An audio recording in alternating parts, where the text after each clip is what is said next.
What's going on? Welcome back to Trending Stock. Today I want to talk to you about SoFi. I want to go over some of the current data points, break it down on what really influenced it and what might be coming next. Before we get into any of that, make sure to hit that thumbs up and subscribe. I always greatly appreciate that. And with that said, let's get right to it. So SoFi did manage to close 1.35% in the green. A little low for volume though, so 29.5 million shares were traded, 59.6 is the average. Had a nice pop-up pre-market, and that was because of the highly anticipated and also highly feared PCE data. And so surprisingly, it came in line with the forecast, despite a lot of people anticipating for it to come in a little bit hotter, similar to what CPI did.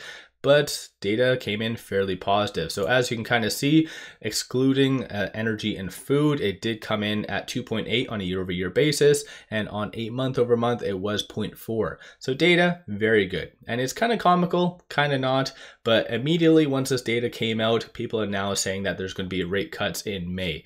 Very comical on how it flips like that, the market. But supposedly now the Feds might be cutting rates sooner rather than later once again. So this is kind of hyping up the broader market. And in my opinion, I feel like people are just too focused on the interest rates and when that might be cut. Yes, that would do phenomenal stuff for the broader market, but at some aspect, I also think it's already been priced into the market. Some people just plainly are neglecting a lot of the home run earnings that are happening across the board. And that's over and above SoFi. So SoFi obviously had phenomenal earnings, profitability. Even going forward, it is kind of stepping away from the whole banking and focusing more on just the tech side of it. So that's where a lot of revenue is going to be generated from. So SoFi is doing a lot. And plus, aside from that, a lot of the big names in the market are hitting home run earnings. So it's interesting that people are just still focused so much on interest rates and the data, yet ignoring kind of the bigger picture. But then again, that's how we live ultimately.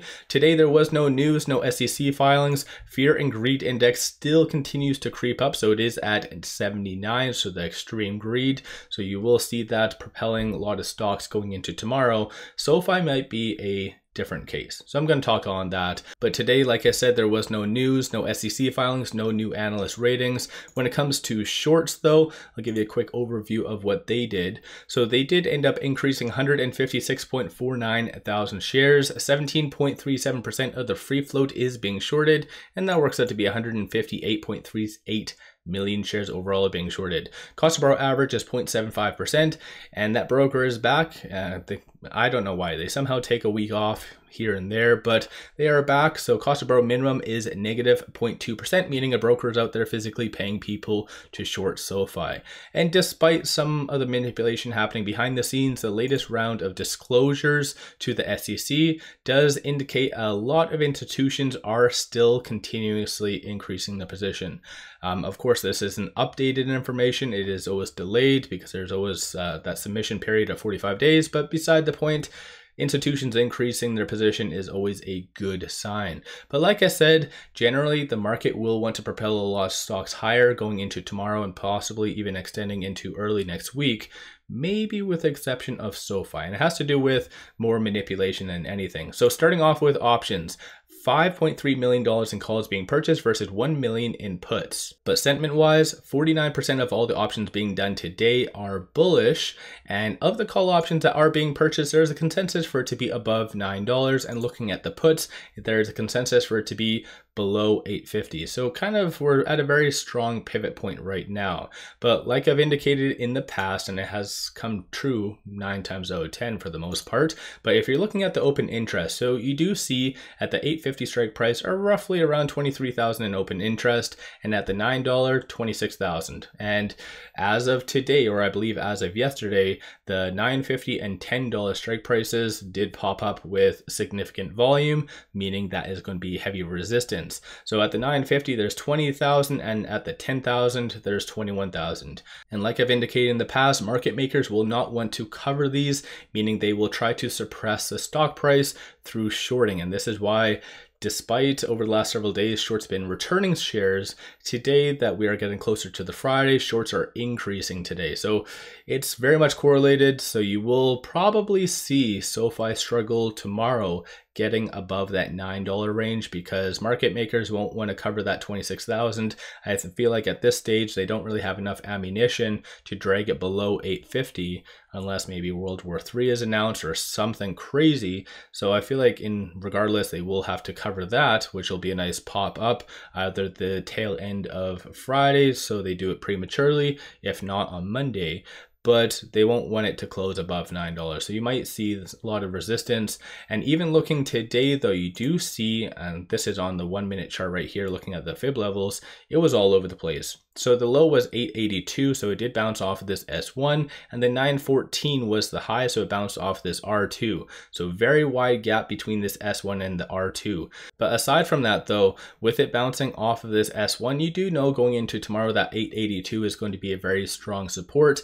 And with it closing at $8.98, you'll know roughly that 909, or theoretically because of the options, $9 is going to be a very strong resistance level. So in fact, it might just trade between this S1 and kind of that $9 range. So we'll just have to wait and see what does happen tomorrow. Hopefully there's a lot of big buyers that does push it higher above 9, and then that way it'll just kind of stick there. Aside from that, looking on the technicals, you do see on the stochastic a start of a bearish deviation, so red line above the black, and it is at 50, so it is considered somewhat neutral, so not overbought, not oversold, it's just kind of sitting there. And as far as on the chart, it is higher percentile of the Bollinger Band, still above that 50-day moving average. So the technicals are kind of looking relatively okay. Like I've already indicated on a lot of those very strong support points, that is that central Bollinger Band right here. And aside from that, you do see number of retail investors still continuously getting into SoFi. So if you're one of those individuals that did get into SoFi over the last couple of days, give yourself a shout out in the comments as well. If you did options, I know I've been really pushing options, and I think the only reason why I'm doing that is a lot of volatile stocks such as SoFi, if you guys do options, you can make a lot of good money. This week, coincidentally, I actually didn't do any SoFi options, but typically every single week I do my weekly options. I either sell covered calls or sell puts, and that way I just collect the premiums. Of course, you can kind of just see the parameters of where a stock might be trading, and then you kind of just do it right outside of that. Kind of reduces the risk overall. So that's why I do. I highly suggest researching options if you guys haven't already, but I do bring that up almost every single video. So let me know your thoughts on tomorrow. Do you think it's going to break above $9, or do you think it's going to be suppressed between that 850-ish range and $9? So what's your thoughts? Don't forget to hit that thumbs up, and with all that, appreciate all of you watching.